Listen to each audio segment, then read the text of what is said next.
And especially, we're going to look at end times ideology, eschatology, the study of the end times. What does Islam teach about their view of the last days? And folks, you're going to be shocked to see it is the exact opposite of the Bible. Do you also know they believe that Jesus will return to rule Islam and become the king of the caliphate? And we're going to be talking about further Jew hatred, the vile, disgusting anti-Semitism, especially from Candace Owens. You don't want to miss the program right now on Truth Today.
Well, thank you, folks, for joining us on Truth Today. This is Pastor Shahram Hadian with Truth in Love Ministry.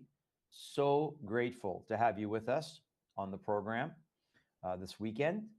I pray that you've had a good week, and I pray that we can dig in to today's program. There's a lot to cover today. And folks, this is, I know I say this probably on every show, but this is a must-share program. You guys got to share this program, especially in the days that we are living in with so much confusion, so much deception. We are witnessing the Islamic takeover, the red-green axis takeover that I've covered before, around the world, in Western nations, in America. And sadly, so much of the world and so much of the church is very, very deceived and confused about what we're going to be talking about today. Now, before I get into our topic, just a couple of housekeeping items. If you want to know more about our ministry or how to support our ministry or how to connect with our ministry, please go to the website you see on the screen there, tilministry.com. Check out all of our information. You can order our DVDs, our booklets. Also, you can check out our events calendar, as we're going to be traveling in the fall, back in Minnesota, in Texas. We're going to be in South Dakota. We're going to be in Texas again, down in November in Sugar Land, Texas. So check out our fall schedule for travel. And of course, if you want us to come to your area, please contact us. And I'll talk about a little bit later in the show, my new presentation. That is a must-watch presentation that we've gotten incredible feedback on. That is something that you can host in your area if you want us to come. Also, we're grateful to be here on Worldview Tube, but we're also on Rumble. And so would you guys mind going to our Rumble channel and doing three things? Clicking join, like, and share. Right there on the screen, rumble.com/Shahram Hadian. That's our channel. That's our main platform. And we just ask you to go there and help us build up our viewership and help others to have this free content. It doesn't cost you anything. In fact, you can go on our website and also sign up for our text alert that allows you to be able to get text for free. As long as you can get text on your phone, we pay for the service. You can get text on our shows when we go live and what our topics are going to be, and whether you want to join live or go back and watch archived messages. So thank you again for supporting our ministry, praying for us, praying for open doors. Now, let's get into the topic today. We've got a lot to cover here, and we're going to go deep, folks. And so buckle up, because there's a lot we're going to share. Today, I've titled this show, Polar Opposites. Now, why is it polar opposites? Because we're going to be talking about Islam and Christianity. We're going to be talking about light and darkness. One is truth, one is a lie. One is light, one is darkness. And specifically, we're going to look at end time ideology. What does Islam teach about their view of the end times? And this is what I struggled with when I became a Christian, because as a Muslim coming into Christianity, into the Bible, I'm reading the Bible. I'm like, oh my goodness, the Bible is the exact opposite of Islam. And did you know that Muslims are taught that Jesus will return, their Jesus, not the true Jesus, will return to rule the Islamic world order called the Caliphate, and he will be the Caliph king. And so you're going to be shocked today by some of this stuff. Some of you, maybe if you followed our ministry, you're going to know before. But I want to start with what Islam teaches about their view of the end time, because Islam has a very well thought out eschatology and ideology regarding the last days. And again, I want to remind you that in the Bible, in 1 John chapter 2, 1 John chapter 4, and 2 John 7 through 11, it defines, identifies, and details what is an Antichrist spirit. And the Antichrist spirit that is explained in the Bible, in the New Testament, is exactly fitting Islam, including the fact that it says that he who denies the Father and the Son, this is the spirit of Antichrist. This is the liar. This is the lying spirit. And so Muslims pray every single day in their daily prayers the last chapter of the Sunni Quran, chapter 112, verses 1 through 4, that Allah does not beget, nor is he begotten. And I've covered this before. I'm just reviewing it, but that means that that their supposed God, Allah, cannot be a father, nor can be a son. Now, later in the program, I'm going to show you that Allah is Satan. Without doubt, without fail, the so-called God of Islam is indeed Satan. And I am more and more convinced every day, and I have been for the last 26 years of being a Christian, that the Antichrist person, the person of the Antichrist, the man of lawlessness, the son of perdition, is going to come from the Islamic world. And as such, this is why it's so dangerous when you see Christians engaging in interfaith and multi-faith, and now the Abrahamic faith lie. Now, if you go to our website, we have these resources for you. They're available. We have a document on there. There's a tab that says Say No to Interfaith. And there's a document, 4 pages, why interfaith is unbiblical. It's an unbiblical practice. It is not sharing the gospel. It is not evangelism. You're trying to find common ground, common word between the spirit of Christ and the spirit of Antichrist. Also, we have a document there, 10 reasons why Islam can never be an Abrahamic faith. It is not of the God of Abraham. It is a counterfeit to the true faith. Use these documents, folks. Go and share them, read them, share them with your pastor, share them with your missions group, missions pastors. They need to be educated on what's going on. And when in 2018, Reformed so-called theologian James White, who myself and Brannon and Dr. Andy Woods and Usama Datak, who we exposed when he engaged in a dialogue, an interfaith dialogue with a jihadi promoting Muslim Brotherhood connected, Holocaust denying imam, who, by the way, is the same imam that is now behind the building of the 400-acre city in Texas called Epic. That's right, Pakistani jihadist Muslim Brotherhood operative Yasser Qadi. And remember that James White defended Yasser Qadhi. James White attacked us. The people that were connected with James White, Phil Johnson and Justin Peters, and even the elders at Grace to You, they refused to listen to us. They attacked us. Phil Johnson, who is the executive director of Grace to You, attacked us, claimed I was not even a Christian, and defended James White. And yet James White propped up Yasser Qadhi, told people Yasser Qadhi is my mentor when it comes to the Hadith, to the Sunnah of Muhammad. And yet now Yasser Qadhi, they're taking over Texas. They're taking over East Plano. And they sat there, and Yasser Qadhi sat in that interfaith dialogue back in 2018. And he said that we believe Jesus is coming back. He spoke of their end time view. Jesus is coming back.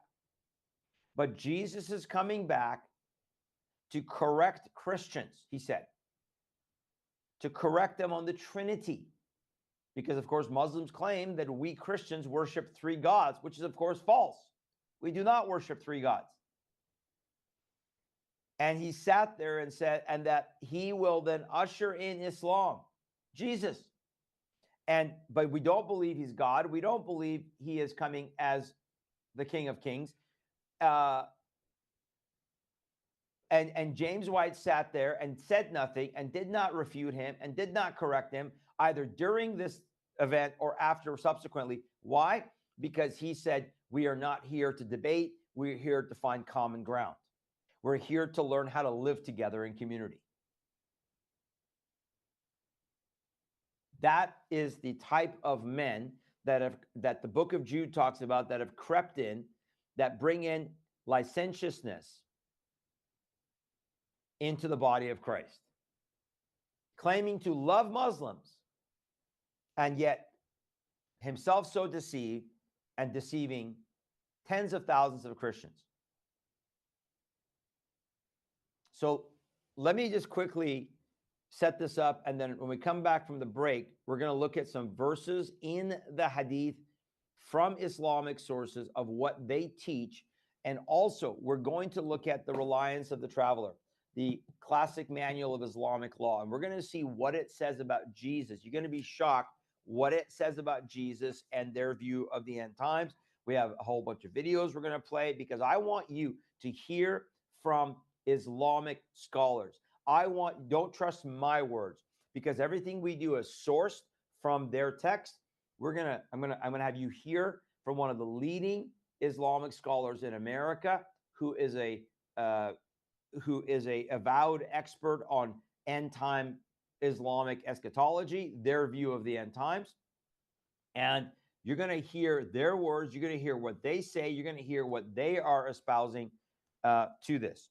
But again, when we come back from the break, I'm going to break down jihad, which very quickly, the definition, according to the Sharia law manual, is that jihad means to war against non-Muslims and is etymologically derived from the word mujahada. I covered that on my show last week, signifying warfare to establish the religion that is Islam. But what you don't know is, when does jihad end? When do Muslims believe jihad ends for them? Well, they believe that jihad ends for them when Jesus, their Jesus, the prophet Jesus, Isa in the Quran, comes back. He will end jihad, but he's going to usher in Islam according to them. And so you're going to see this is the exact opposite from what the Bible teaches. It is exactly the opposite spirit. It's polar opposite. It is an Antichrist spirit. So you don't want to miss the rest of the program. Stay tuned for more right after the break. Hello, I'm Brandon House. I want to thank you for all your support at wvwfoundation.com that helps make possible pushing out 24/7 content for free. Without your support, we'd have to put it all behind a paywall. But thanks to you and your support through our foundation, we're able to push it out for free as a broadcast service and broadcast ministry of WVW Foundation. Please consider going there and setting up an automatic monthly contribution, or go there and make an occasional contribution. If you prefer to support us through the mail, you'll find our mailing address there at wvwfoundation.com. You can also call and make your contribution over the phone by calling 901-825-0652. That's 901-825-0652. Again, all these details are available at wvwfoundation.com. Thank you for your support as we try to help people around the world understand the times through the lens of a Christian worldview.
All right. Great to have you back from the break now. And we're going to go into hyperdrive. All right. So again, buckle up. We're going to go into hyperdrive, folks. And we're going to be covering a lot of stuff here in this next segment. So I promised you before the break that I'm going to define for you when jihad ends, according to Islam, because they consider jihad against non-Muslims the warfare to establish a religion, which of course can take on the form of political, physical, military, financial, the jihad of the womb, where they have lots more babies. There's lots of different jihad. Jihad isn't just go and blow yourself up or go kill somebody. But warfare certainly is physical and they consider spiritual. Now, the objective of jihad, here you go. Section 09.5 in the Sharia law, classic manual of Islamic law. The caliph, what's the objective of jihad? The objective is to make war upon Jews, Christians, and Zoroastrians. That's ancient Persia. That's the objective of jihad. The caliph or the Islamic leader makes war against them. Until when? Until they have either invited, they've either accepted Islam. So it says, provided that he has first invited them to enter Islam in faith and practice. So the first thing is they say, you need to repent and turn to Islam. You Jews, you Christians, you Zoroastrians, you need to turn to Islam. If they will not, then they're invited to enter what's called the social order of Islam, dimitude, second class, and pay the jizya, a tax. They say, well, if you pay this tax, we'll promise to protect you until we decide not to. There's no guarantee that they couldn't turn on you, but we protect you. You pay this tax and you enter into a second class status. You don't have the same rights as Muslims, but you will do this. Now, this continues until, what's the until? Listen, the time and place for which is before the final descent of Jesus. So this warfare against Jews, against Christians, what? Jesus is going to come back to war against Christians? Yeah, you're going to see that in a minute. You're going to see that in a minute, according to Islam. So much for the kumbaya, so much for the common ground, so much for the interfaith and multi-faith, and we have so much in common with the Muslims. All those Christians you know out there that have bought this nonsense over the last 20 years, common ground, common word. The time and place for which is before the final descent of Jesus, upon whom be peace, they claim. Esau, the Esau of the Quran. After his final coming. So when Jesus returns, according to Islam, their Jesus, nothing but Islam will be accepted from them. So nothing but Islam will be accepted from the Christians, from the Jews, from the Zoroastrians, or any other ideology. Not even the poll tax is effective anymore. The jizya is done until it's only accepted until Jesus comes. And when he comes, watch this, he will be living by the divine revealed law of Muhammad. That is called Sharia, the path or the way. And Sharia is not, by the way, the moral law of the Bible, the Ten Commandments. You're going to watch a video later where you're going to see these Muslims try to suck Christians in by saying, again, look how much we have in common. The coming of Jesus does not entail a separately divine revealed law, for he will rule by the law of Muhammad. As for the prophet saying, I am the last, there will be no prophet after me, this does not contradict the final coming of Jesus, since he will not rule according to the evangel, the gospel, but as a follower of our prophet. So according to the most authoritative book on Islamic law, Jesus is coming back to usher in Sharia, Islamic law, to the ends of the earth, convert everybody to Islam. Now, let's go to the first slide, if you can for me, guys, from Sahih al-Bukhari. This is the most quoted sunnah of Muhammad. This is authenticated. Sahih means the most authenticated. Al-Bukhari is the most quoted of the hadiths, of the traditions of, according to Islam, according to Muhammad himself. Now, remember, Robert Spencer, Jay Smith, these guys are claiming there never was a Muhammad. But regardless of whether there was a Muhammad or not, there is an Islam and there is a Satan. And you're going to see that this is absolutely satanic. Now, watch this. They believe that Isa, again, the Jesus of the Quran, will return with their Messiah, the Mahdi. The Shia Muslims believe that he will be the 12th Imam. He came in the 9th century. He was taken up. He's going to be brought back as the 12th Imam. The Sunni Muslims, which is the majority, believe he has never come. He's coming for the first time. Now, Allah's apostle said that's supposed to be Muhammad. The hour will not be established, meaning the hour where they believe Islam will be upon the whole world, until the son of Maryam descends among you as a just ruler. So we just read that, right, from the Sharia law manual, that Jesus is going to come back. Now, what is he going to do? Three things. He will break the cross, he will kill the pigs, and he will abolish the jizya tax. Well, I already showed you why he's going to abolish the jizya tax, because no longer will that be accepted from anybody according to them. When he comes, convert or die. That's it. No other option, no secondary option, convert or die. But why? What's up with the first two things? If you can go back to that one more second, it said, break the cross. What? Why would he break the cross? Well, according to Islam and according to the Quran, remember, the cross never happened. Jesus was never crucified. He was never killed. They believe he was taken to heaven and someone else was put on the cross. That's the 4th chapter of the Quran, verse 157, that it says, for a surety, they did not kill Isa, the son of Mary. They made it look like, Allah made it look like they believe Judas was on the cross. So he's going to, number one, break the cross. That means, Christians, you're wrong. There was no crucifixion. There was no resurrection. There is no atonement for sin. And number two, he's going to kill the pigs. That means he's going to kill all the Jews. You heard me right. You can go ahead and come back to me, guys. Jesus, the Jewish Messiah, because according to Islam, he's a Muslim. He's going to come back and he's going to kill every Jew who will not follow Islam. And yet we're sitting here talking about how peaceful and tolerant and wonderful Islam is, and how it's compatible with the West, how it's compatible with Christianity, how we can have interfaith and multi-faith, and it's an Abrahamic faith. This is the uttermost delusion I've ever seen in my life. I believe it's the most utter delusion of these end times. And part of the thing you have to understand, if Jesus was never crucified or resurrected, folks, how important is that to Christianity? How central is that to Christ and to the new covenant? The new covenant was predicated upon the fact that God took sin upon himself. He paid the ultimate price for our sins. We have now been bought by the blood of the Lamb. We have been redeemed by his sacrifice, his death, burial, and resurrection. Without that, there is no new covenant. There is no New Testament. There is no salvation. There is no atonement. And there is no Christianity. Why is this so hard for us to understand? Why is this deception so deep? It is unbelievable. It is incredulous. It is.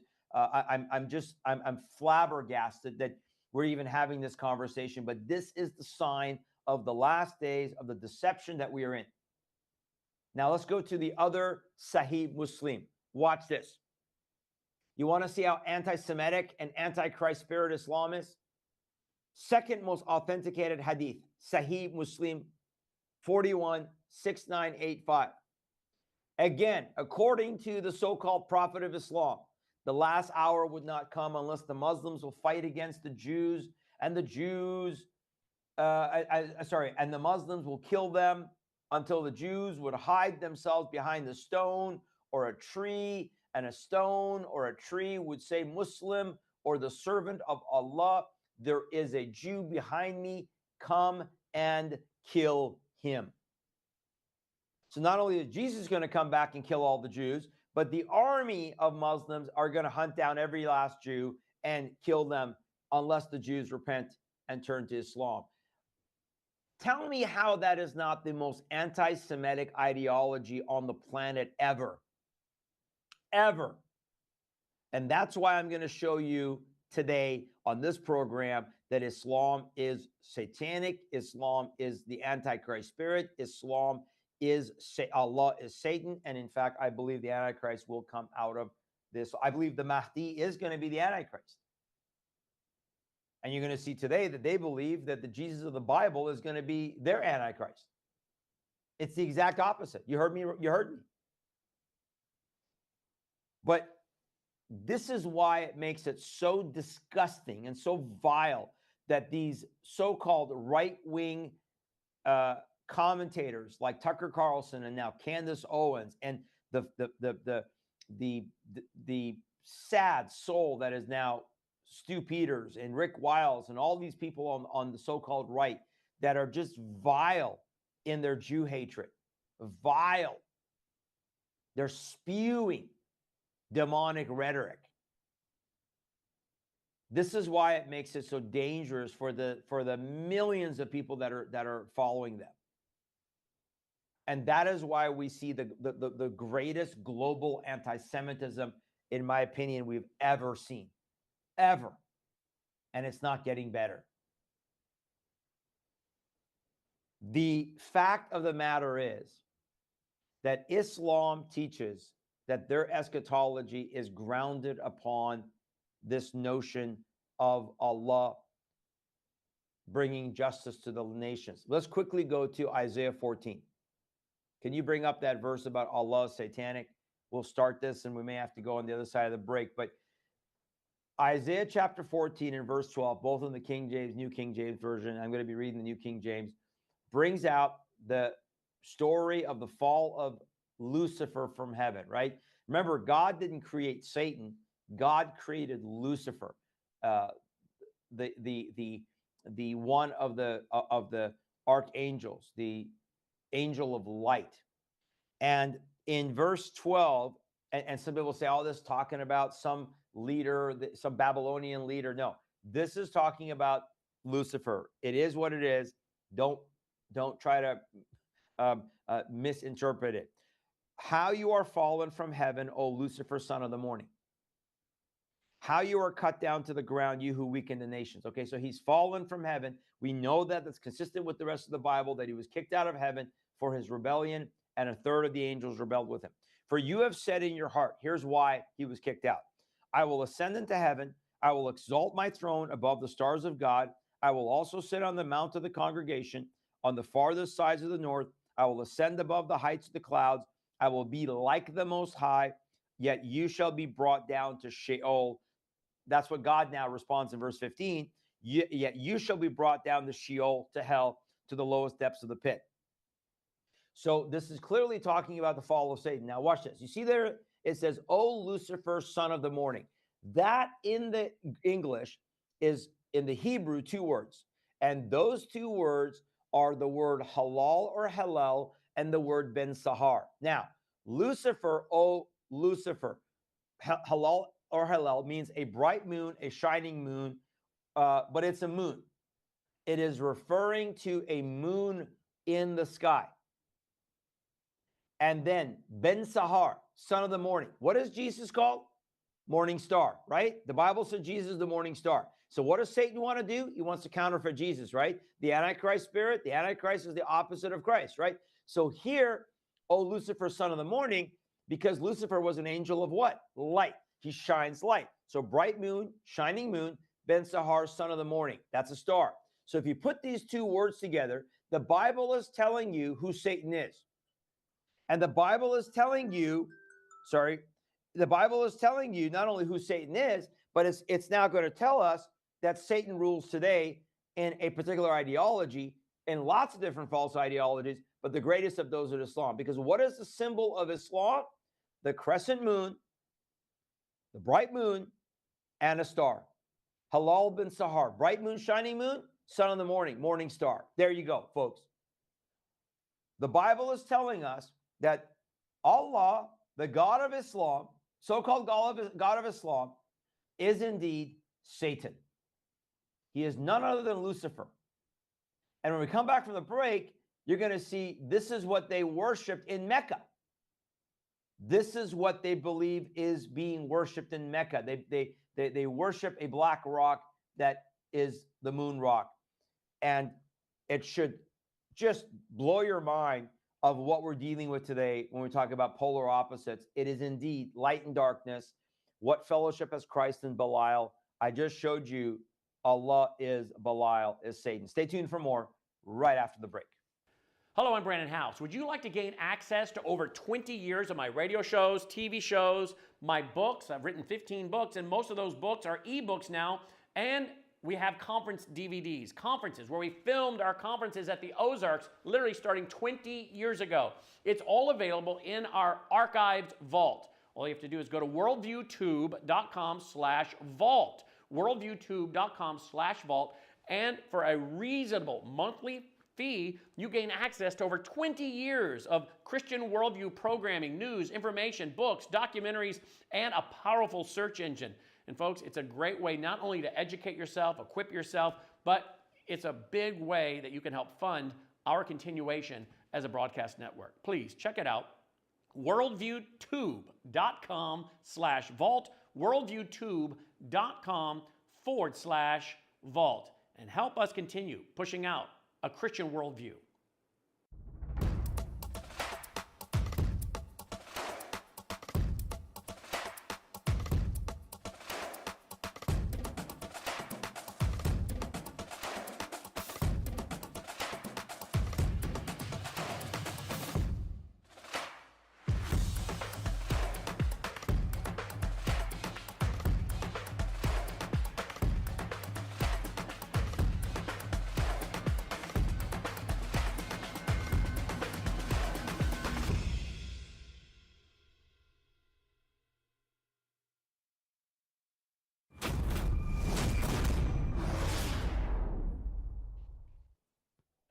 All right, glad to have you back again.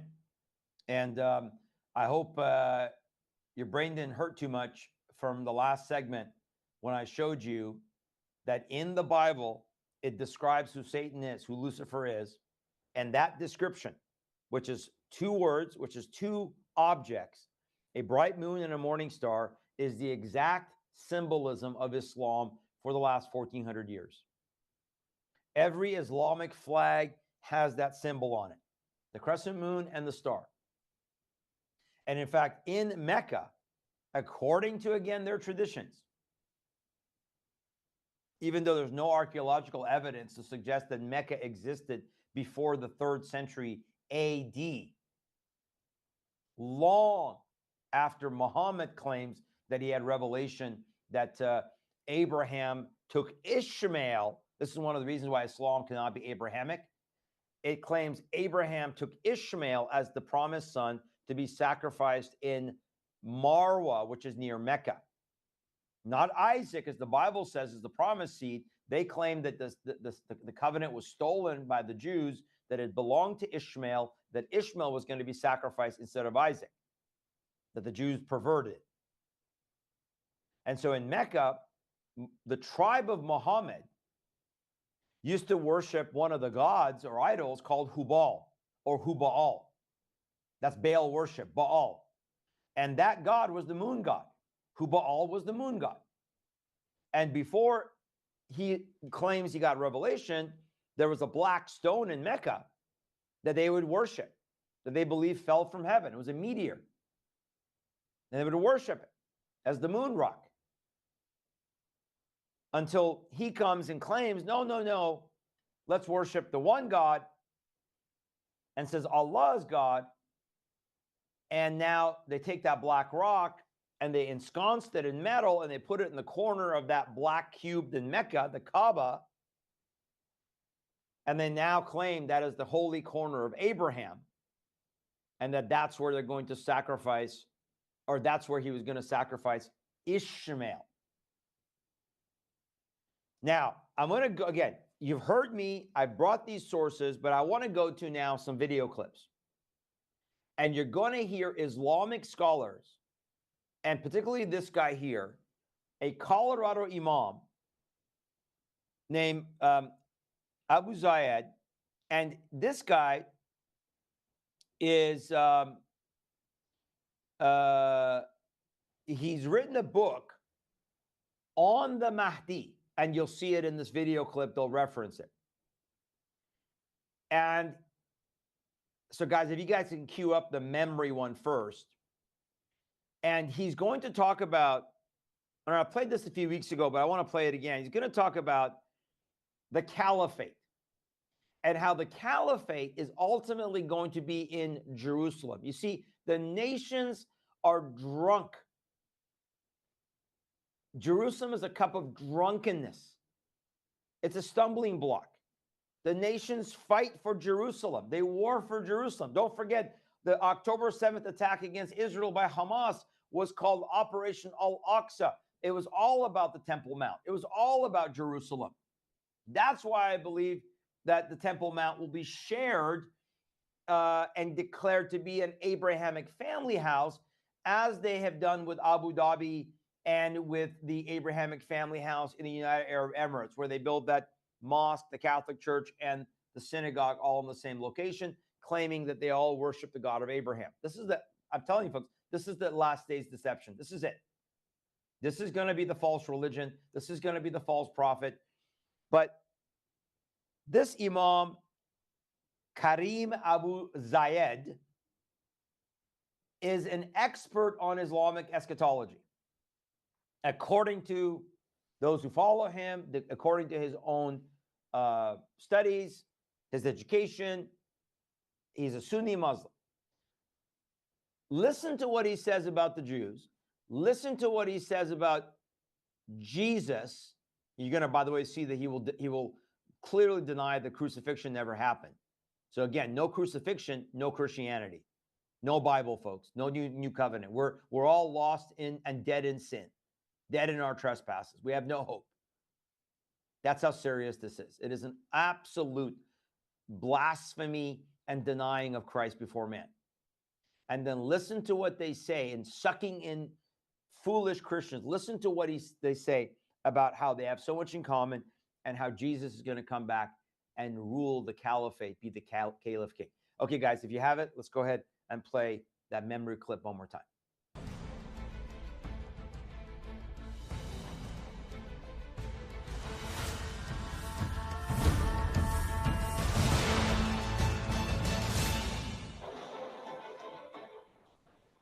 A lot of Jews actually will accept Islam when the Khilafah is established in Bayt al-Maqdis. Yeah.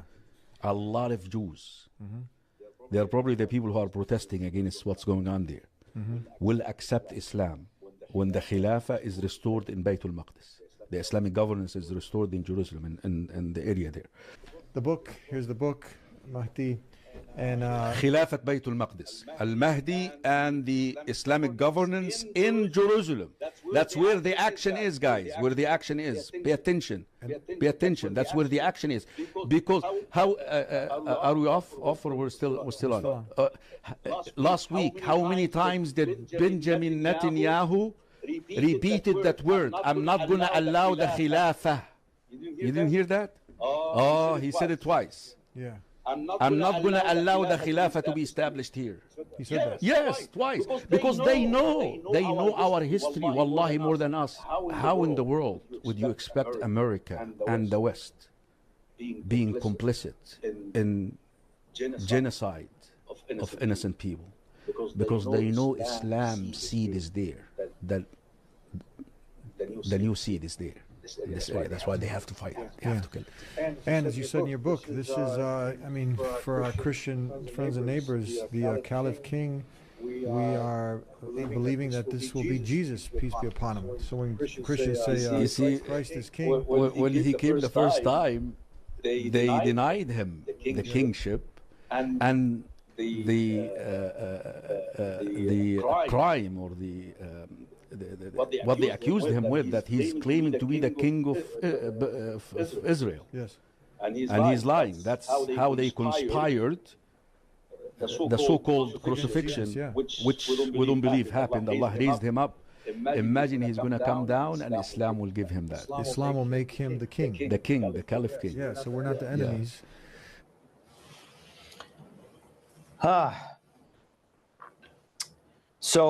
So much to unpack there again, but I want to start off with this. He says the Khalifa, the Caliphate, will be in Beitul Maqdis. Now, that is the term they claim represents Jerusalem. The word Yerushalem that is in the Bible 806 times is not found in the Quran one time. Jerusalem is not mentioned by name in the Quran one time. And Jerusalem existed long before so-called Prophet Muhammad claimed to get this revelation of Islam. So they call it Beitul Maqdis. That means the holy mountain. That's all it means. Doesn't say Jerusalem, the holy mountain. And they're claiming that the caliphate will be ruled from Jerusalem, but by who? So once the Messiah comes, once the Mahdi comes, and you'll see here just another clip. We're going to, if you can cue up that other YouTube clip, I'll come to that just in a minute. They claim that caliphate will be then ruled not by the Mahdi, but the Mahdi will then allow Jesus, the prophet, who, remember, was never crucified. He was never crucified. The so-called crucifixion, he said. He was raised up, never died. He will come, and the Muslims, where the Jews denied him the title of King of the Jews, Christ is King, the Muslims will come, and they will call him Jesus the King. Christ is King. They're using that term to sucker in Christians.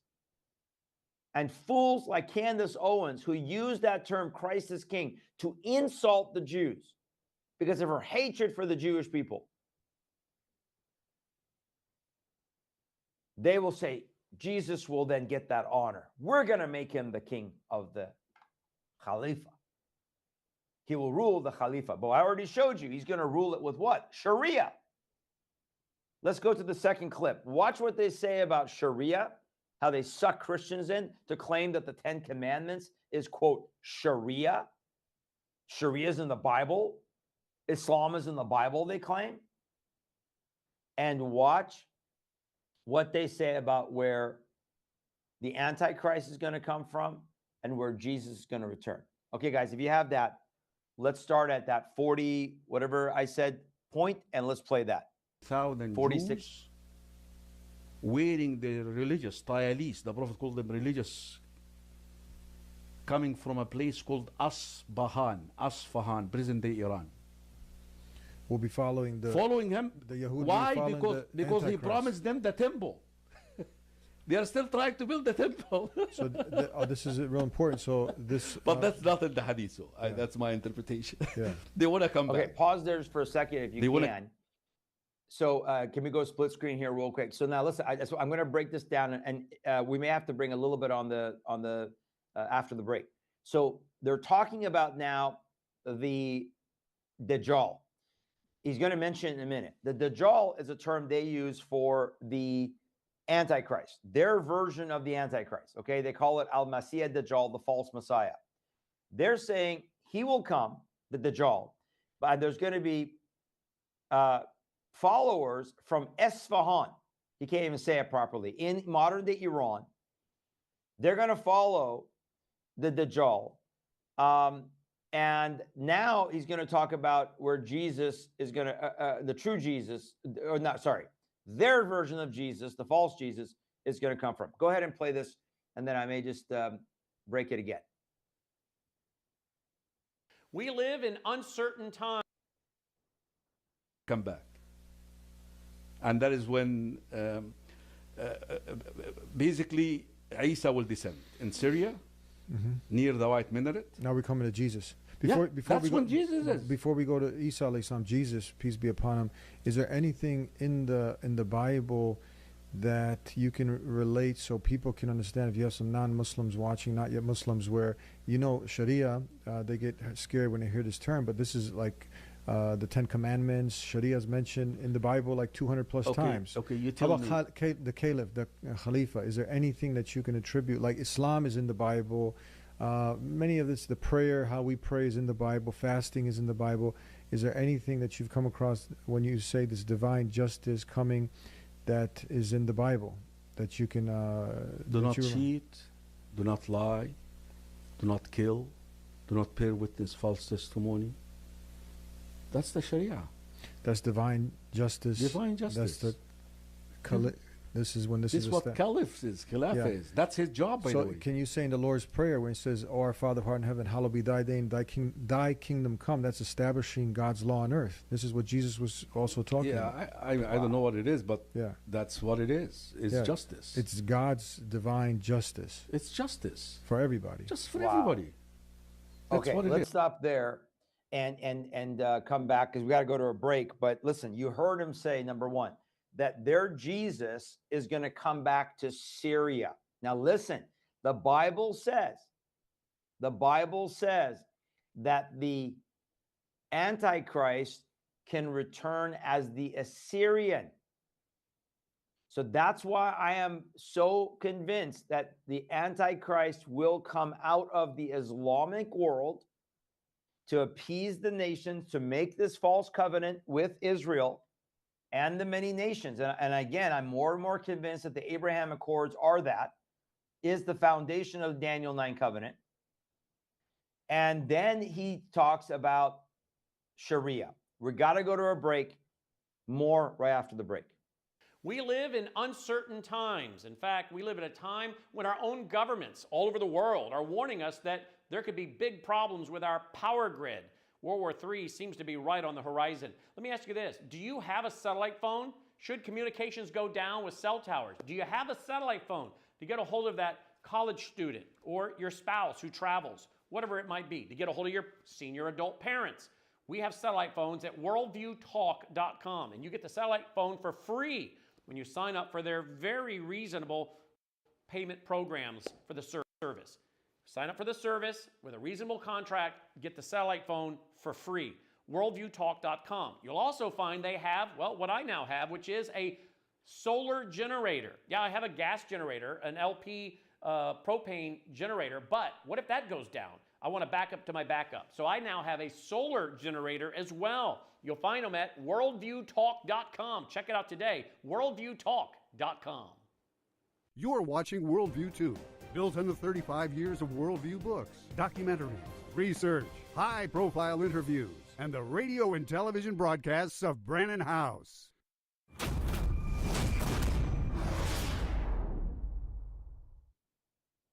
All right, so before the break, I was just playing this clip because, again, I want you to hear it in their words. I want you to understand that when we talk about polar opposites. So, hit it. Yeah. So just this part again, and I may just play like another 30 seconds of it, and then we'll move on because I want to get to the Candace Owens stuff. But please understand that they are saying to sucker in Christians, oh, look, Sharia is not a big scary word. Sharia is simply divine law. So the 10 Commandments, the Lord's Prayer. This is nonsense. Sharia is specifically Sharia law, the way or the path of Allah. And I've showed you here today that Allah is Satan. So when they impose Sharia, they're imposing the justice or the law of that false God. It is not the moral law of the Bible. It is not the moral law of the 10 Commandments. It is not the moral law of the Lord's Prayer. But what foolishness, and how many Christians will fall for this type of rhetoric? How many Christians will fall for this false interfaith? See, we have so much in common. See, you Christians, we believe Jesus is coming back and he's going to be ruling, but he's ruling the Khalifa. No, Jesus is coming back as the Lord of Lords, the King of Kings. He is God in the flesh. He's coming back to rule and reign. He's not going to be a secondary figure to some Islamic Messiah. He's going to be the main guy. In fact, actually, just for the sake of time, let's go to the slide. If you have the slide there on the Antichrist spirit, that first one. I just want to review this. So it's kind of a review so we understand. Okay, so Islam has an Antichrist figure. That Antichrist figure, as I already said, is called Al-Masih Dajjal, the false Messiah. Who do they believe is the false Messiah? According to Sahih Muslim, and you see the reference there, 6924. They believe the Jesus of the Bible, who claimed to be God, who claimed to be the Son of God, who was crucified, resurrected, that is going to be the false Messiah, the Antichrist. Then Islam's Messiah and the world ruler is the Mahdi. Ibn Kathir talks about this. This guy, Abu Zair, is talking about it. The Mahdi will establish a peace agreement with a specific Jew or Jewish leaders and Romans who Muslims believe are Christians. So the Mahdi is going to come. He's going to sign a peace covenant. Doesn't that sound familiar? And guess what, folks? How long is that peace covenant going to be? Well, according to the Quran, Sunan Abu Dawood, which is a hadith, the Prophet said, Muhammad, the Mahdi will fill the earth with equity and justice as it was filled with oppression and tyranny, and he will rule for 7 years. Wow! What a quinkydink that the 7 years is the exact time frame the Bible calls the tribulation, that the Antichrist is going to rule, that the Antichrist is going to come in Daniel 9, make a false covenant with the many, affirm a false covenant with the many, and then he's going to rule. He's going to break the covenant in the middle. He's going to declare himself to be God. And guess what the Islamic Messiah is going to do? He's going to break the covenant in the middle. Now, let's go to the next slide, if you can, the final slide for me. Now, you see, who do they believe that, or who should we understand that the Jesus of the Quran is? Well, the Jesus of the Quran is the false Jesus, and he potentially could be the false prophet of Revelation 13 and 16, but certainly Islam is part of that false religious system. If you get our One World Religion Rising DVD, you will learn about this. Also, he returns in a second position to the Mahdi, as we already established. Sahih Muslim, there's the reference. He will destroy Christianity, right? Remember, break the cross. No cross needed because they claim it didn't happen. So what in common do we have, folks? This is the polar opposite. Then Islamic Isa will help establish Sharia. We already covered that. It's going to rule by the law of Muhammad. And finally, he's going to lead an army and kill all the Jews. Sahih al-Bukhari, which we already looked at. What part of this, go ahead and come back to me, guys. What part of this is common ground? What part of this? And yet, the nations of the world, can we go to that map of how Trump is asking for more Islamic countries to jump in? Here's the map. Now that Trump says the nuclear arsenal by Iran has been destroyed, obliterated, it is very important to me that all Middle Eastern countries, all Islamic countries, join the Abraham Accords. This will ensure peace in the Middle East. Thank you for your attention. Remember, there will be no peace in the Middle East, folks. But look at all those countries that he wants. Now, remember that Kuwait and Bahrain and they want Syria to join. They want Sudan, of course, Saudi Arabia. So these are countries that have not joined yet. But that's why I believe now that Netanyahu has announced that we're going to take over Gaza, we don't want to govern, but we're going to take over. Go ahead and come back to me, please. This is the false peace that I'm warning about, folks. This is the false peace. And I believe that the Abraham Accords, which is a spiritually polluted document, it very clearly says that it is establishing the three Abrahamic religions, which is false. Islam can never be Abrahamic. I cannot support, as a Christ follower, the Abraham Accords. It is an end-time deception. It is pushing false peace. And remember, in Daniel 9, it says that the ruler to come will affirm a covenant with the many. Affirm a covenant, the word affirm there is the word gabar, meaning make greater and greater and greater. So it is not one agreement, but it is a expanding agreement. The Abraham Accords, I believe, are that foundation. Sadly, under Trump, I believe it's the foundation of that. And then you have all these nations of the world that are doing what? They are saying we're going to affirm, quote, Palestine. Let me share this with you. By the way, there is currently 134, I think, countries on the planet that are recognizing, quote, Palestine. Remember, there is no Palestine, never was a Palestine, no Palestinian language, no Palestinian capital. These are Arabs, these were Egyptian Arabs, Jordanian Arabs, Syrian Arabs. They need to go back to their own land. But now you have Canada, you have the UK, you have Scotland, you have many Western nations beginning to come on board the idea of recognizing, quote, Palestine as a nation, when Islam will never let Palestine. But if you listen to Candace Owens or Tucker Carlson, you'd never know that. Let's cue up this clip. And let me just set this clip up here of Candace Owens. M.A. Rothman posted, Candace Owens has gone completely over the edge. She's now claiming Israel is literally demonic. Netanyahu is possessed. Jews control the courts and are orchestrating world events through false flag terror attacks. Let's just go to this clip. Listen to this clip of this unhinged woman who admits she's a Catholic now. There's the problem. Listen to her vile Jew hatred and the things she says. And then listen to her, how she defends the poor Muslims. Oh, the poor Muslims. They're not the ones who are persecuting and killing Christians. No, it's the Jews. Listen. To look at what is going on in Gaza and to try to spin it as necessary, as a necessary response to October 7th. That takes somebody that is something other than human to keep doing that. And that's what you've done, and that's what you're being, and I will never be able to unsee that like the rest of the world. That's why I say it's incumbent upon us now. These are our kids that are growing up. You may have been able to do it with Robert Maxwell's textbooks, raise generation people to think like I did. Like, oh my gosh, like we have to make sure that a Holocaust never happens. We have to support Israel. Nope. Now we are reading the books. We're learning about how you've executed this. You've blindfolded the entire world to what you are. And what I think you might be is possessed by a real demon. I'm Catholic. I believe in demons. And Netanyahu is very clearly a demon. And any person that supports him, like you are a part of a like totally demonic enterprise. And we're never going to be able to unsee that, okay? Oh, it didn't happen. No, Hamas is stealing. Hamas, ISIS, all of these people are just so conveniently, these terror groups are so convenient in helping Israel expand its borders. We know that now. We're aware of these operations that you're running and constantly blaming it on Muslims, radical Muslims, that you're funding always, right?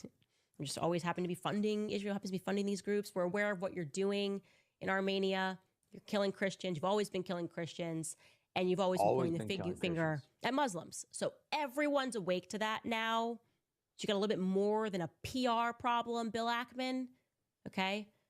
You have the PR solution, which is that you won.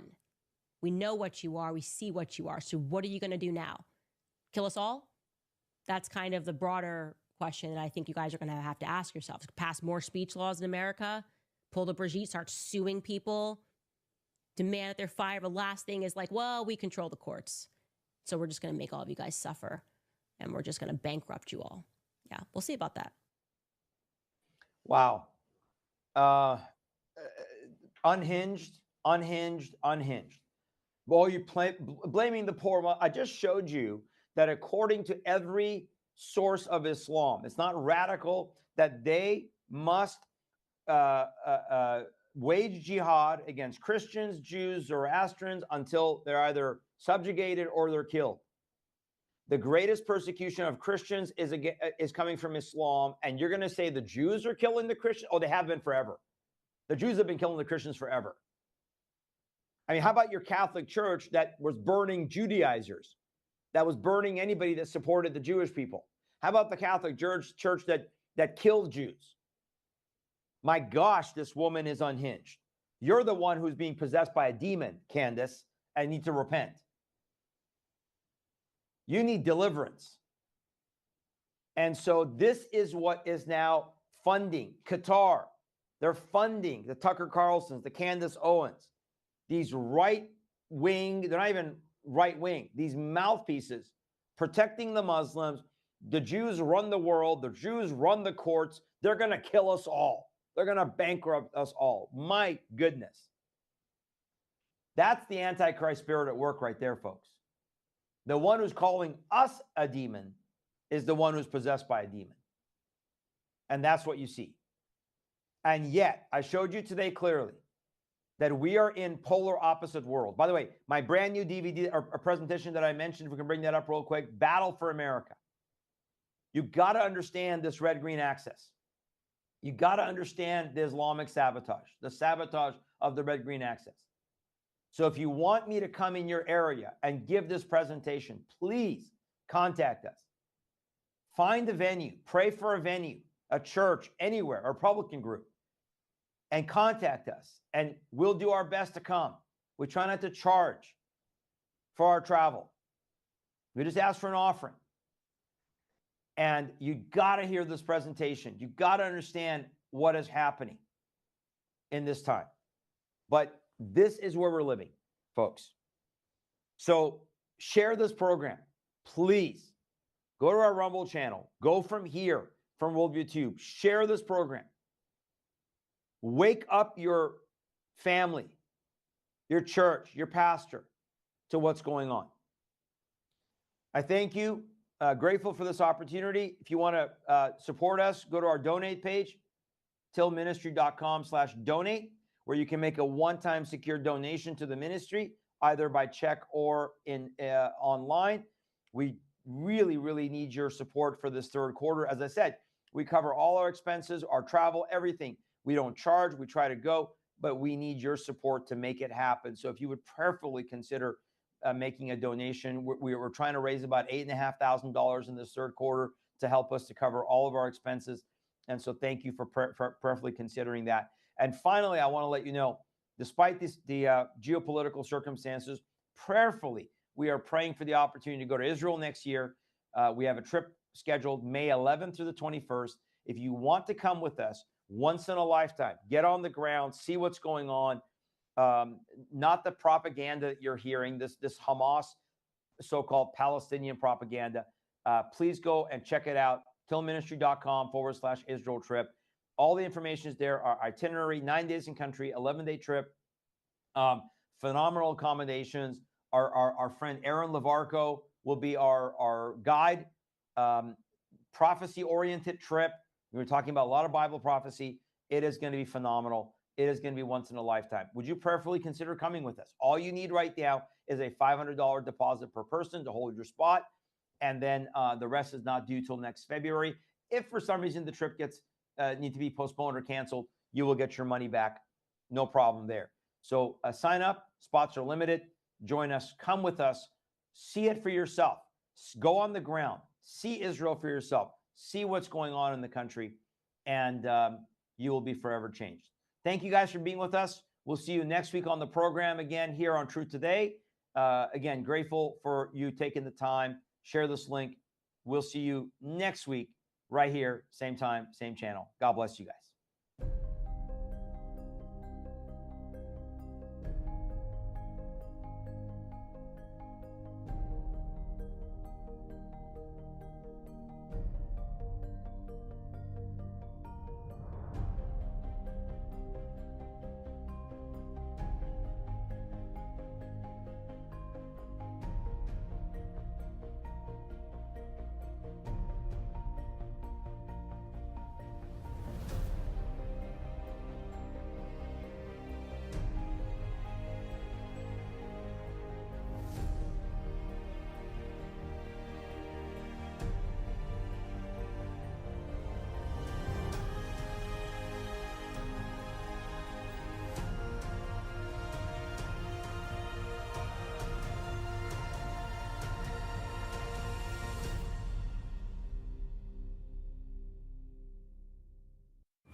is Brannon House Live.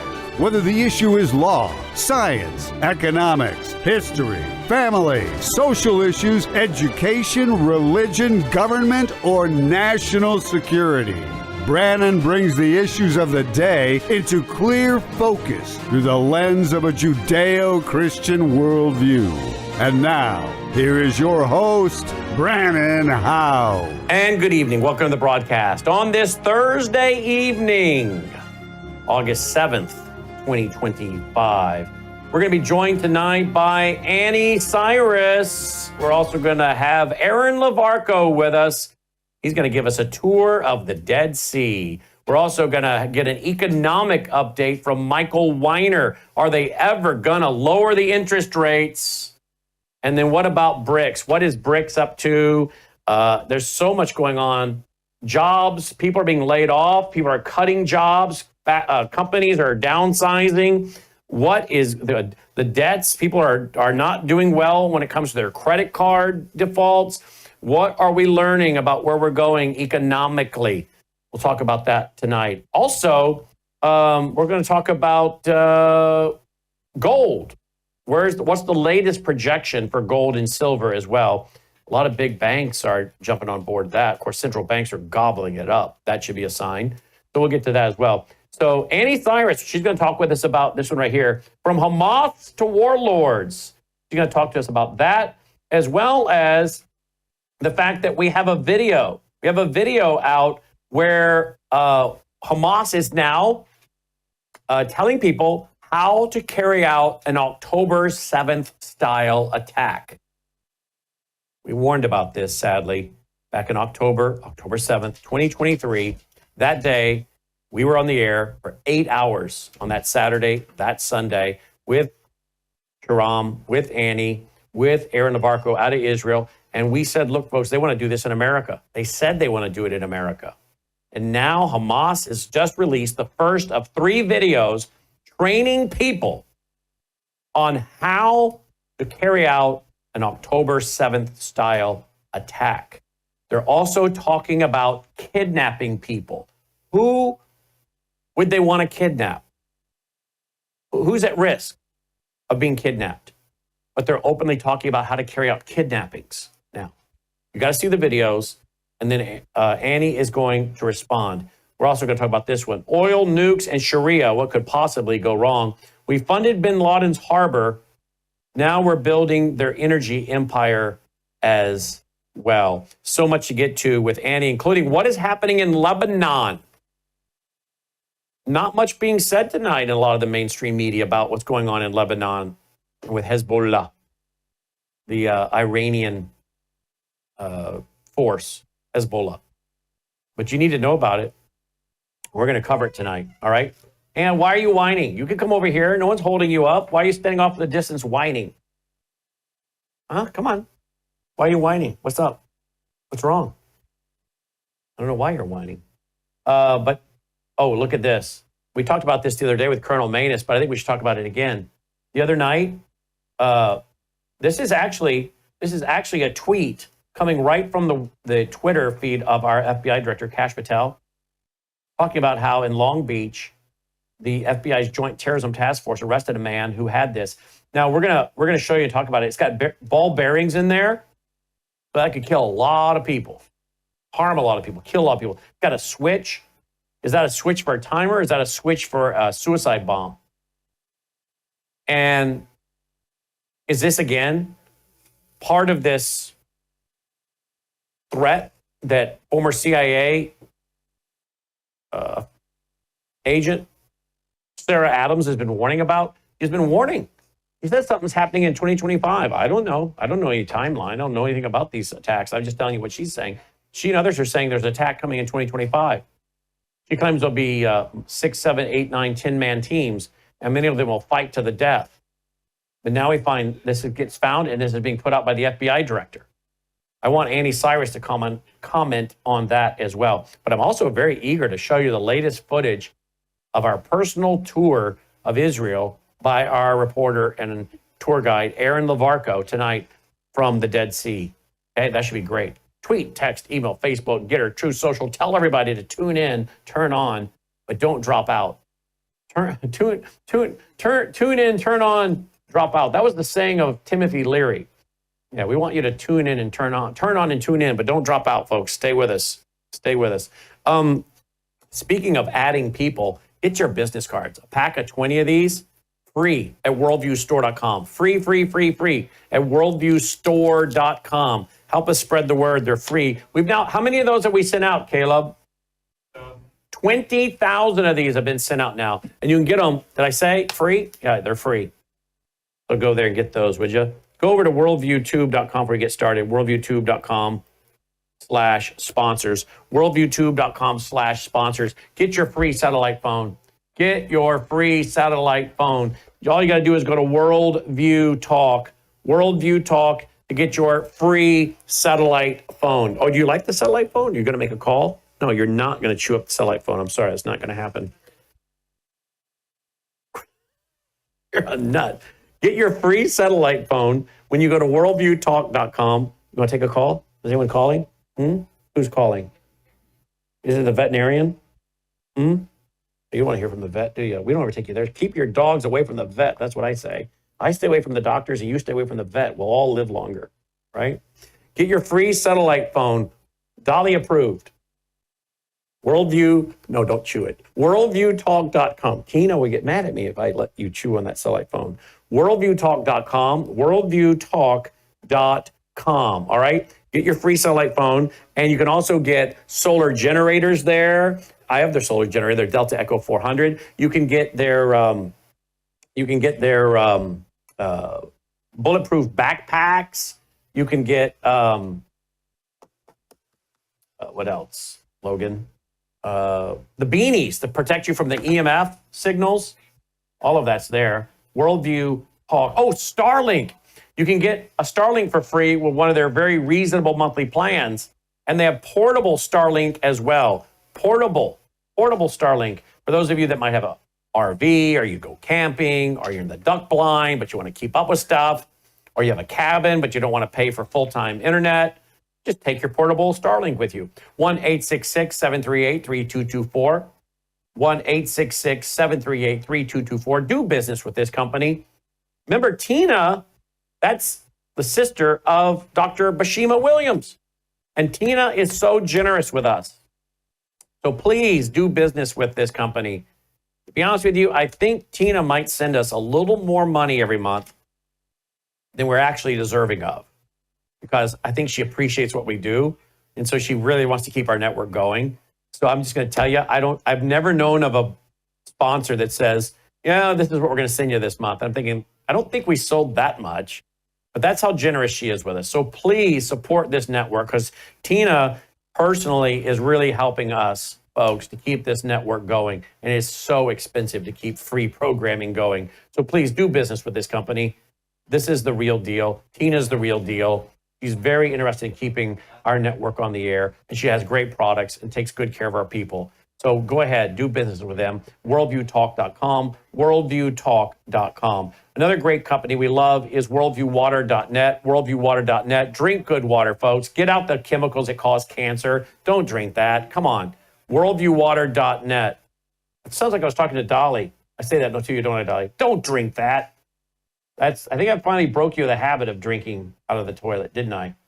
You know what? Now that I mention it, she doesn't drink out of the toilet since I got her the new water. Huh. Once we got the water filter, started giving her the good water, she stopped drinking out of the toilet. Has anyone else noticed? Maybe that was called Thomas. Oh, wow. Ouch. One of the guys in control room said maybe that would stop one of the guys in control room from doing the same. Wow. Ouch. They really support each other in there, don't they? I never thought about that till right now. Logan, have you? Oh. She stopped drinking out of the toilet once we got the water filters. That tells me the water was so bad that she was willing to drink out of the toilet, I guess. I don't know. But she doesn't anymore. She does not do that. And she drinks, I put down a bowl of this water, and she drinks the whole bowl. She can tell the difference. She doesn't smell all those chemicals in there. Okay, and I shower too with this good clean water. They have the shower filter there. Okay, so get it, worldviewwater.net. Of course, she gets the Gatatana. She gets the Gatatana. Let's go back up here. Let's see, where is it? Where is it, Logan? Are we missing a few? I feel like I'm missing a few graphics tonight. You notice that? Well, there it is. A worldview, Melissa House, I should say, GPA, to get the Gatatana. Remember, they have a pet product. Melissa started ordering the pet product for Dolly because she found out that it's $20 cheaper. I've been giving her a half a scoop of mine every morning. But now she says, look, Brandon, I ordered the pet product because it's $20 cheaper. So don't be giving her yours anymore. So she does get a half a scoop of the pet product every day. There's that cat that had a tumor, got it on Gatatana, tumor gone. How many dogs do you know that die of tumors and cancer? Oh, yeah, I've had so many in my labs. This is lab number 6. That's her nickname, 6. This is number 6. And I know that Autumn died of a tumor, cancer. Summer died of cancer. Delta died of cancer. That's 3. 3 out of 5. So she's still alive. 3 out of 5 died of cancer. Yeah. So again, keep your dogs healthy. Keep your pets healthy, and your cats, and yourself.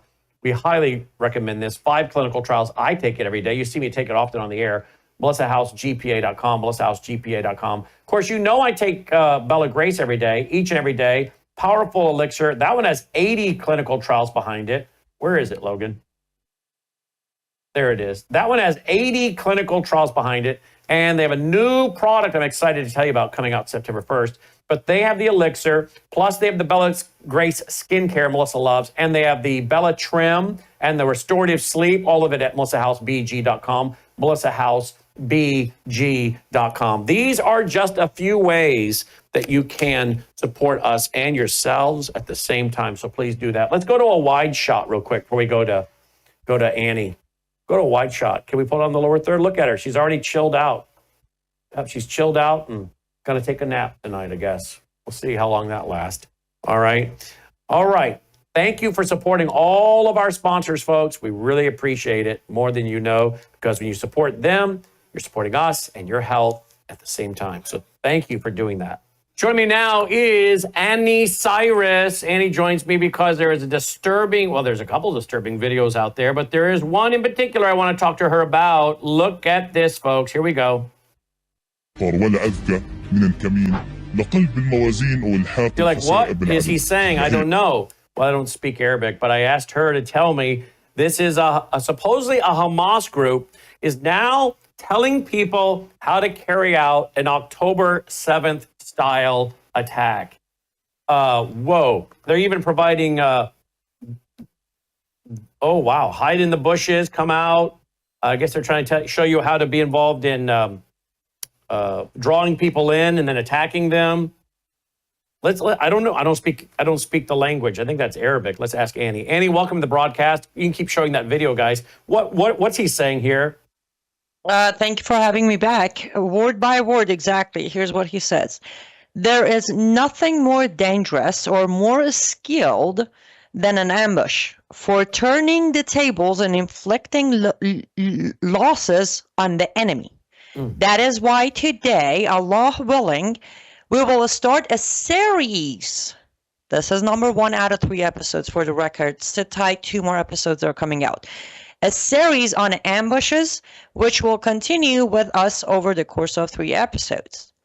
And then he explains what is an ambush, which to his description, it's when a military group positions itself in a suitable and concealed location with the goal of surprising the enemy, destroying its units, seizing its weapon, documents, and all valuable assets, and possibly capturing its personnel. And then he goes through 3 steps of advantages of ambush, and then 1 disadvantage, which is basically you have to have the patience to wait for a long time. What do you think that last one is? The patience to wait a long time? What do you mean? That is what he concludes the video saying there are 3 advantages to an ambush. Number 1 is the fact that you are pre-positioned and the location is suitable for you to surprise the enemy. The second advantage is you have control over the area in terms of assault and withdrawal. Number 3, you have the freedom to decide whether or not you even want to engage in the battle. And then he says, now there's one disadvantage, and that is that you have to be waiting for a long period of time for the enemy to be in proper position for you to attack. Wow. Okay, so where do you think they're wanting these October 7th style attacks to take place, Annie? If it was up to Hamas, everywhere. Europe, America, Canada, any Middle Eastern country. Well, that's only Israel. That's it. Israel, America, European countries. How long before we start seeing kidnappings? Because wasn't kidnappings in that list? Yes, capturing personnel is on that list. Yes, there. How long before that we is start seeing kidnapping. kidnappings in America? And who are we going to see kidnappings of? Well, here's the thing. We've already seen the pilots. Brandon, remember, we broke the news on your show in 2021 when an Iranian-American journalist, Masih Alinejad, was taken in by FBI and put in a safe house because there was a group of hired by IRGC men who were going to kidnap her and take her back. We have witnessed a completed kidnap of another Iranian-American journalist that I used to work with. He was captured, kidnapped, taken back to Iran, and he was hung about a year after that. So the reality is it has happened, or it has been plotted. Now, when will we see more average Muslims have the training to deliver and carry them out with the speed of Hamas members putting out these public videos? Probably, within next year, we might need to watch out more often for kidnapping. But the reality is they've been doing it already. Who will be the kidnapping targets, Annie? That is a tough one to answer. There's a very long list already existing of Trump himself, his family members, his previous administration. If you remember, those who were involved with the death of Qasem Soleimani, there's a long list of Iranian, American, Iranian, European, Iranian, Canadian, Iranian opposition. There are some of the truth tellers that are becoming more and more target, like yourself, and Jamie Glazov, and Daniel Greenfield, and Robert Spencer, and Pamela Geller. These names are starting to pop up on some of, not necessarily the lists, but you guys are getting on their lists. Sorry to say it this way, but soon your name will officially be on the list, probably after they finish and complete the existing list. And it's because we're talking about Islam? It's more than that, Brandon. One, you're talking about Islam. I'm going to narrow in on just Brandon House. You're talking about Islam, and then you're also giving microphone to Yosama Dakdok, Shahram Hadian, Aina Cyrus, those of us who are also not just talking about it, but rather we have solutions, we have ways to expose them, we speak the language. So you yourself cover it, but then you give experts who are opposing them and exposing them constant platform. It's not like you have me on once and then 4 years later you might have me on. You had me as your main speaker at your annual event. This year you have Hadiya as your main speaker. So it's more of your consistency on giving us platforms, and of course also the fact that you are talking about it yourself. And what do they think they could gain by kidnapping any of us that you mentioned? Well, the kidnapping method, for example, if we go back to Ruhul Azam, the Iranian man who was, he was Iranian French, who was kidnapped and then taken back to Iran. Unfortunately, aside the fact we lost him because they hung him after almost 18 months after capture and kidnapping, what they won or what they achieved was we had to disassemble the group because we had no idea under torture how much information he gave away. So we broke the entire team. We all walked our own separate ways. Years of work in building this trusted group had to disassemble itself. They had him for 18 months, torture every day. Who knows what information he gave? So that's their main target. When they do the kidnapping, especially with those who have information, it's that fear factor of, for a while, the team members are gonna go quiet until they figure out what is happening, how much information is out there, Are they next? Did the person who was captured give them the address, the home address, the social security? What did they give? So with that, they create these gaps of silence. They silence us through this method.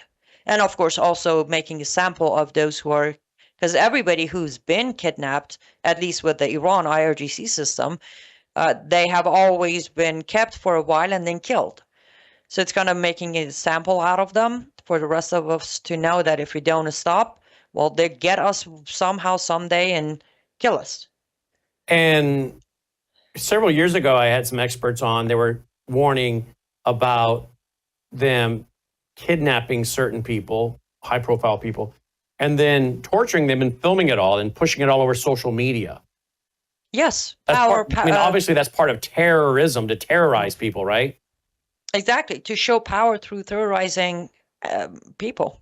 That's been their method from their prophet to today. Which is why they film beheading people, right? Yes. I was about to say now, Muhammad didn't have technology back then, but he actually had witnesses who would send out. He would send out to go tell the story of what just happened right after he ordered the beheading of 800 Jews in one morning. They just copied it. Now they have the advantage. They have social media. They have, TV reporters. They have other ways to show millions of people what they just did and terrify them. And look, Brennan, in a way, they have achieved their goal. I personally know too many people who will stay away from this topic because they are afraid they will be that person on that camera one day. So they have achieved their goal. They have created enough fear for us to become minority. There are a lot of people who know the truth, but there aren't enough of us talking about the truth. And that's the goal. Let's talk about this video. Have you seen this video? It's on social media. Is it legit? Iran supposedly practicing kidnapping President Trump. Have you seen this video? Is it legit? I actually have seen that video, and it is actually legit. It is?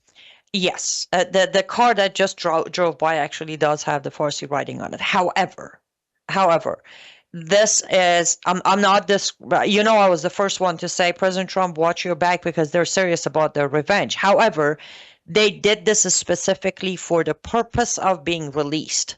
So what you see isn't the real practice. This is not the real tactic or blueprint of what they're planning to do.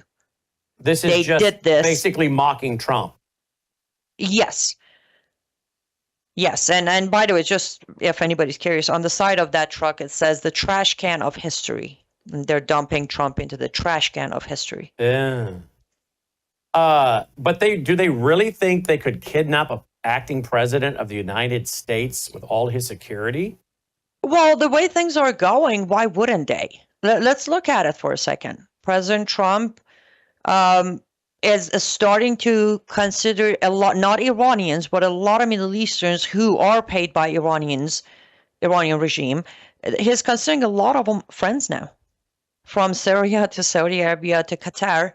So if he continues blindly dealing with them, shaking their hands, having dinner with them, there will definitely be an opportunity for hired by IRGC members to kidnap him. Well, particularly if he keeps making trips overseas, right? Exactly. I mean, I'm not as worried about him here in the U.S., but when he goes overseas, I just don't know how the Secret Service, when he goes overseas to certain countries, those guys must just have a really hard time sleeping until they get out of the country. Because how would the Secret Service, even regardless of how many agents they bring with them and their SWAT teams with them, how are you going to overcome the assets that are in a foreign country? You can't, especially in those countries. Like just even the smallest. Let's talk about Qatar for a minute. How do you say it? Qatar. Mm-hmm. Qatar. Yes. Let's talk about that. A small, very small country in comparison to other ones, but Qatar can easily be not even involved. Not saying they won't be, but they can deny any involvement because they have other Islamic militia groups inside their country. All it takes is for 3, let's say, members of IRGC, members of Houthi members, and some of the Qatari militia groups to coordinate an attack on Qatar government or Qatari security and President Trump's security. It's a matter of 20 to 25 minutes. Even if we get some of our military members inside the Qatari base to react, they're going to be too late because it's so small. Then immediately within, if they coordinate correctly on a proper destination from the airport, they have 7 to 8 minutes to exit the country and to be in the next country. There's nothing that we can do at that point. Yes, we have to declare war, but what is that going to fix? But I genuinely don't think anyone in his administration is sitting there giving him the information I just mentioned. Like, nobody's thinking about that because nobody's taking it serious enough. Because we just bombed their nuke site, so we're just that powerful. Let's go to some of your Substacks. Let's see. Here's one. Oil, nukes, and Sharia. What could possibly go wrong? We funded bin Laden's harbor. Now we're building their energy empire too. Tell me about this at liveuptofreedom.substack.com. Tell me about this, please. Yeah, there you go. Another miscalculation by President Trump and his administration. So apparently we just reached a business deal with Pakistan. Now, mind you, this is the same Pakistan that has, on Substack I mentioned, but highlighting it, this is the same Pakistan that has reportedly estimated 170 nuclear bombs. This is the same Pakistan that's funding jihad in Middle East. This is the same Pakistan that's shaking hands of Taliban and allowing Taliban in Pakistan to run their business. The same Pakistan that has not had a single prime minister in the history of their country that ever finished a term. That's how there is no stability in this nation, this country. But we just came to an agreement with them that Trump administration and United States of America is going to help them with manpower, equipment, experts, and all that to tap into their oil reserves. Now, I understand if they add to world's oil, then that's a good thing, but I need to mention Pakistan is of right now the best. Let's say we get very lucky because history says any European country that tried it, they ended up digging and getting to nothing. But even if we get lucky and hit every single reserve, the best we got is less than 300 million barrels of oil. Now, to a lot of people might think, oh, that's a lot. No, it isn't, because you have Iran with over 160 billion barrels.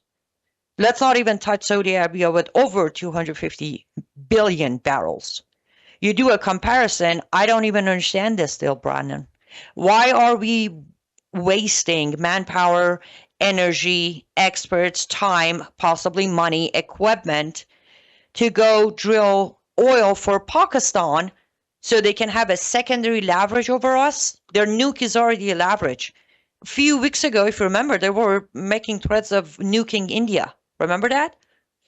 Now we want to give them more power, more money, so they can fund more jihad and also have higher leverage against us Western countries with the history of Pakistan.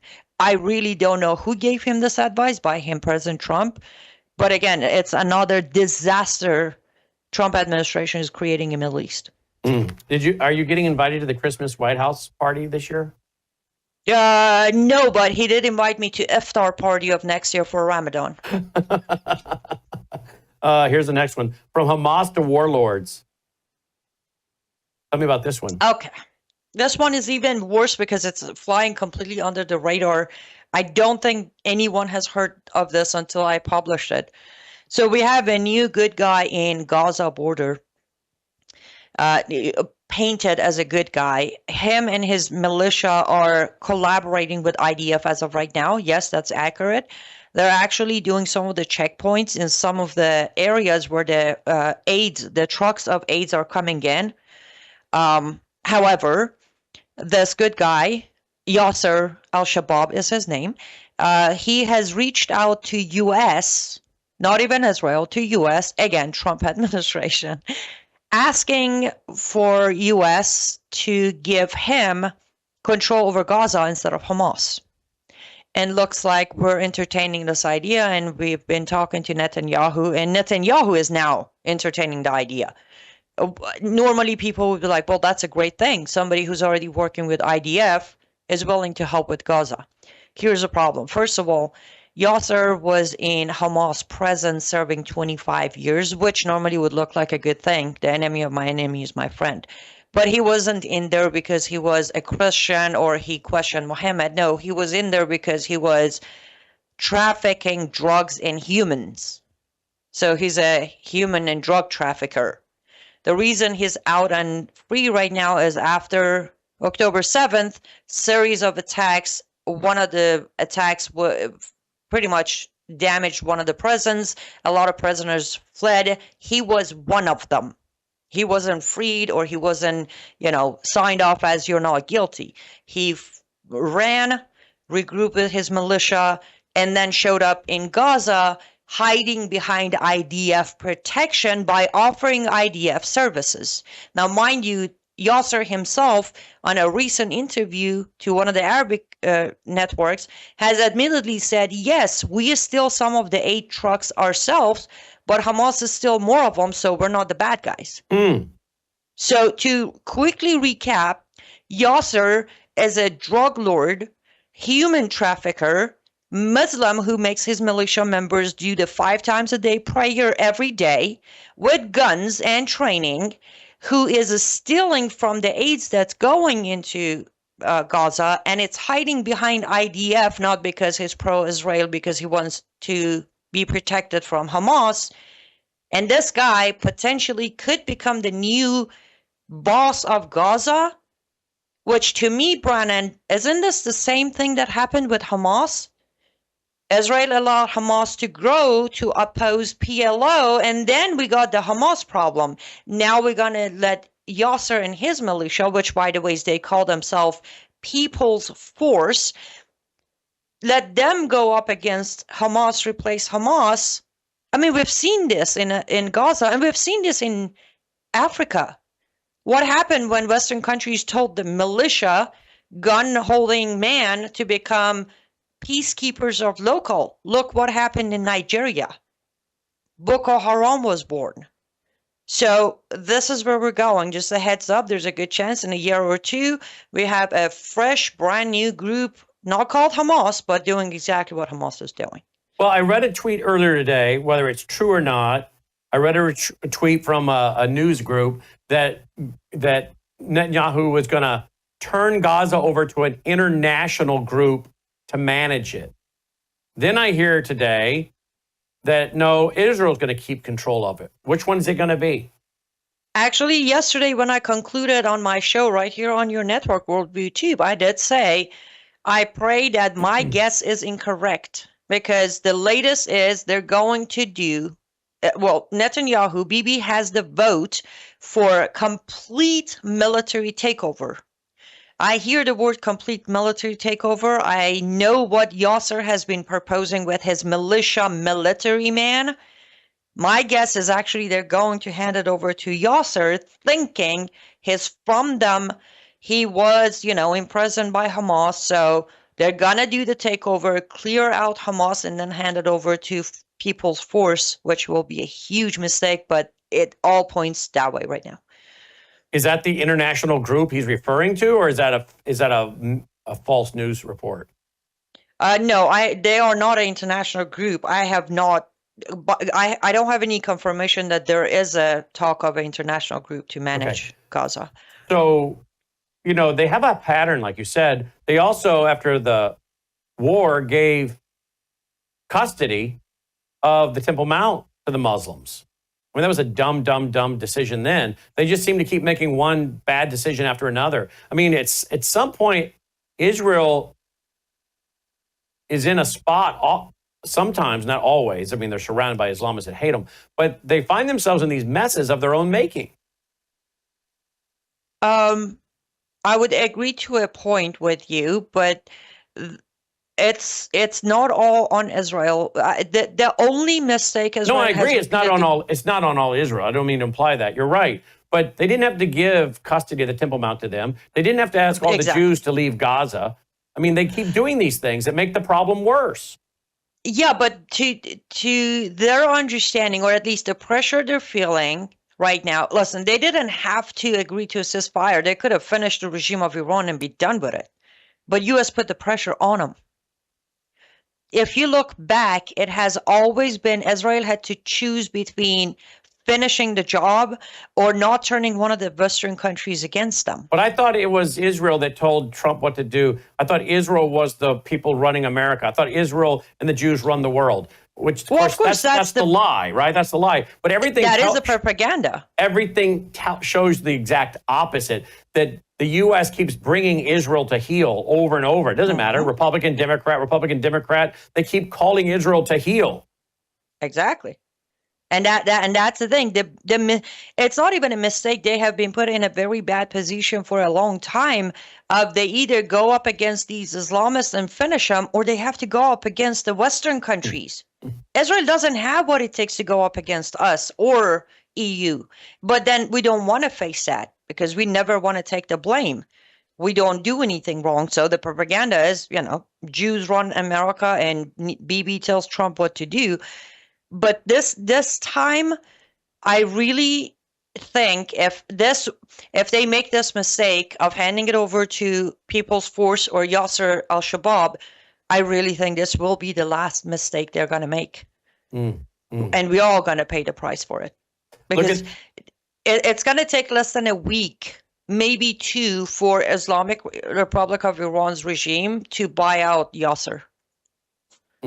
Let's go to a tweet by the